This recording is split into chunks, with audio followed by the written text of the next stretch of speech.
All right, so in this lecture, we're going to cover how to handle returns on three of the most prominent websites that you'll probably be using, okay?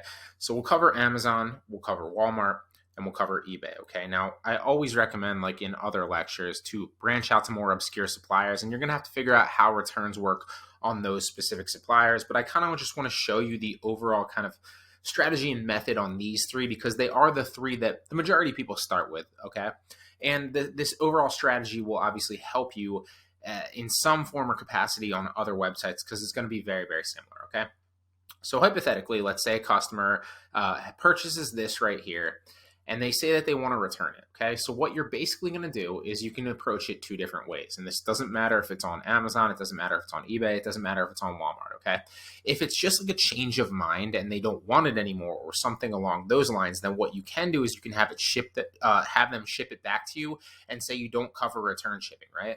So basically what I do is I say, yeah, you can return it. You can ship it back to my return warehouse listed below. And when I receive it, I'll issue a full refund. Okay. And then I list them my address. Okay. And what they'll do is they'll go ahead and ship it back to me. Then when I get that, I can go ahead and process the refund like I'm about to show you on any number of these websites. Okay. Some people will ask, okay, can you send me your return label or do you pay for return shipping? And in those aspects, I usually say if it's a change of mind, on their part or something along those lines, or they just didn't want it anymore or they can't afford it. For example, like a lot of people did this on Christmas, like where they'd buy presents for their kids or something like that and then kind of regret it and have buyer's remorse. And so in those situations, I don't cover return shipping because I'm not going to pay for them to change their mind, right? Now, obviously on Amazon, like I'm going to show you, and a lot of times on Walmart, like I'm going to show you, the return shipping is not going to cost you anything. You're going to be able to return it for free, and so will they, right? But the whole idea here is you want to preserve your profit for those sales because it's just the buyer changing their mind. And so in those situations, you don't cover return shipping, okay? So relay that to the buyer if they ask, but don't obviously advertise that, like I said. So like I said before, if they ask to return it and you ask why, if they had like a change of mind or they can't afford it anymore or something along those lines, then yes, you'll accept returns, but you basically say, yeah, you can return it, send it back to my return warehouse listed below, and when I receive it in its original condition, I'll issue you a full refund, okay? And then obviously give them your address. Now, if it's something along the lines where you accidentally ship them the wrong item or for whatever reason it's damaged or something like that, then in those situations, you should obviously give them a return label, okay? So in those situations, you need to either go on Amazon like I'm going to show you, go on Walmart like I'm going to show you, or message the eBay seller like I'm going to show you and contact them on the order and let them know what happened with it, okay? And they'll handle it for you. They'll issue you a return label in those situations, okay? So we're going to go through all these examples, but the key here is if it's a buyer's remorse or they're changing their mind, don't pay for return shipping, okay? Because that adds friction for them to return it. It's not, and you're not going to pay for their return shipping, but it adds friction for them to return it so you can keep your potential profit from that sale intact, right? For example, like let's say this happens to me all the time. Let's say somebody buys something for like $30 from you and you obviously source it for like $20. So, and this is taking the fees out of it just to give you a simple example. But let's say like you source it for $20, well, then that's obviously a $10 profit margin, right? Well, if they buy it for $30 and it's somewhat heavy or big or bulky or something like that, and it might cost them $15 to ship it back, a lot of times they're going to think twice about potentially returning that item and they might just bite the bullet and keep it. Or a lot of times people will say that they don't want it anymore, but then when they realize that it costs them $30 and then they have to pay $15 to ship it back to return it, they'll keep it anyway. And what that does for you is it solidifies their purchase and their change of mind kind of goes by the wayside, and B, more importantly for you, it solidifies that $10 profit margin that you wouldn't have if they return it, okay? So that's the whole strategy there. Now, again, on the other side, if for whatever reason it's a damaged item or you ship them the wrong item, then you should obviously honor a free return and get them a free return label. All right, so hypothetically, let's say the buyer messaged you and, this was damaged or you accidentally shipped them the wrong item on Amazon, right? So what you're going to say is, okay, what's your email? And you're going to ask them for their email, and then you're going to email them a prepaid return label. The way that you do that is you find the order on Amazon. Obviously, you should have all the information in your spreadsheet. We've covered this a million times. You should have all the information. You should be able to locate the order, obviously see in your spreadsheet that it was from Amazon, and then you want to come find the order. You can type that order into the Amazon search bar under your orders. You can also type in the buyer's name under the search bar and find the order that way, and then you're going to click return or replace items. And what it's going to do is it's going to take you to this page right here where you can obviously choose your item in the order and choose why you're returning this, okay? So then you want to click inaccurate website description or item defective doesn't work. So if the item's broken, then obviously you categorize it as item defective or doesn't work.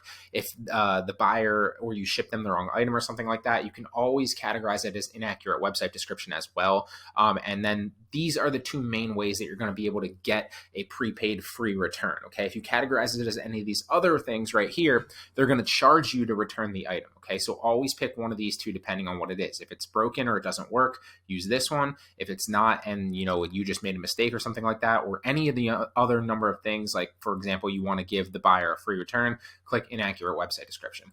Then right here, you can just type something simple in, like a few words. If you're at a loss for what to come up with, just literally repeat it, inaccurate website description. Or maybe like, an example would be like length doesn't match description, or like side is too short, like anything that you want to put in there, obviously within reason. So inaccurate website description, I'm just going to put that in there because I'm not actually going to return this, but I'm just giving you an example. And then obviously click continue. And so then what you want to do is you want to either choose to, your Amazon account balance, or you want to refund it to your original payment method, okay? And then you click continue.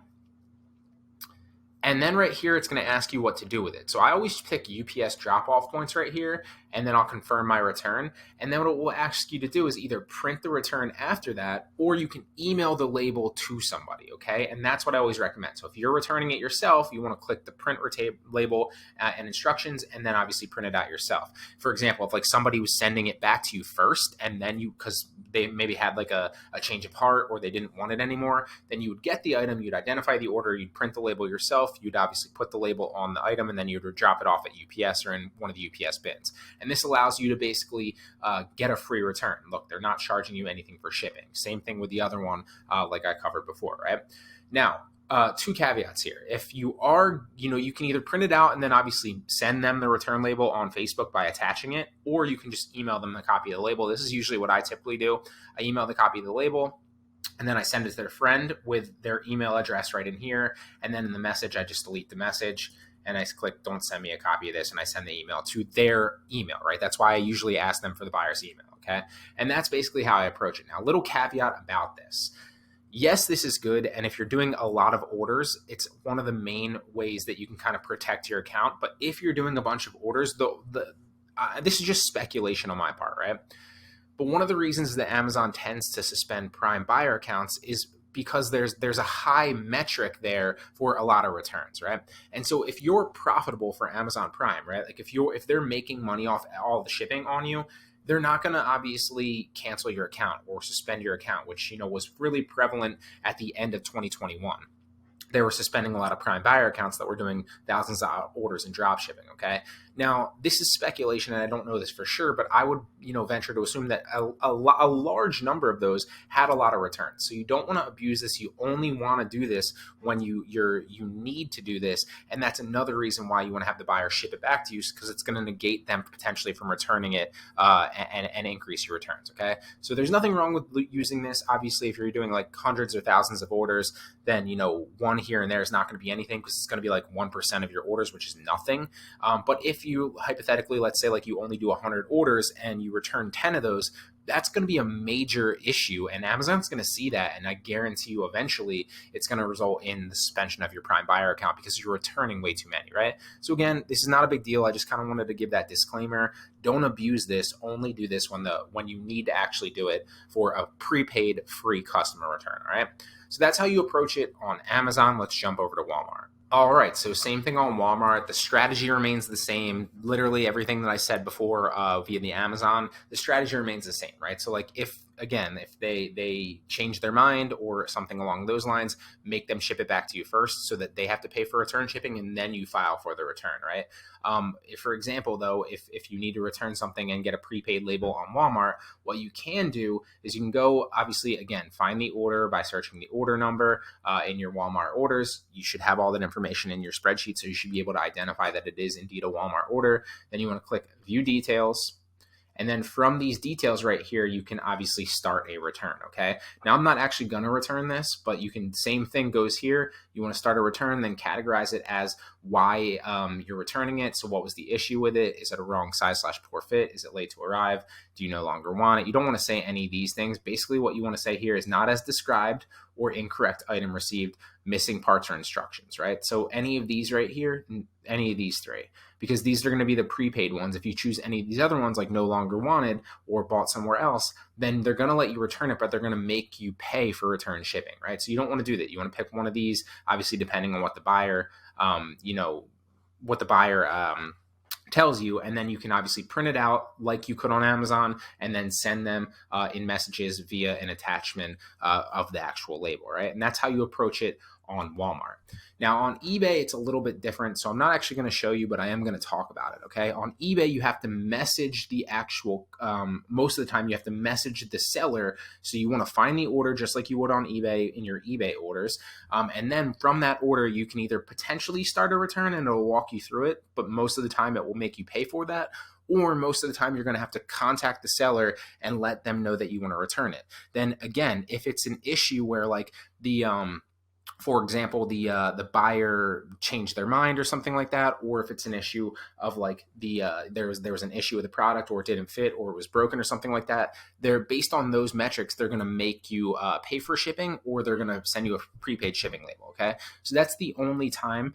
Most of the time, unless the seller's specific policy is that it's free returns, eBay is different because you're dealing with specific sellers most of the time, and they all have different return policies, right? So depending on their specific return policy, you're going to obviously either get a free return or you're going to have to pay for the return depending on what you say when you're trying to return it, okay? So keep that in mind, but that's the main ways. It's all the same strategy. Those same strategies apply to literally every other website, but just keep that in mind. That's the main three ways for the main three, suppliers that the majority of you are probably using.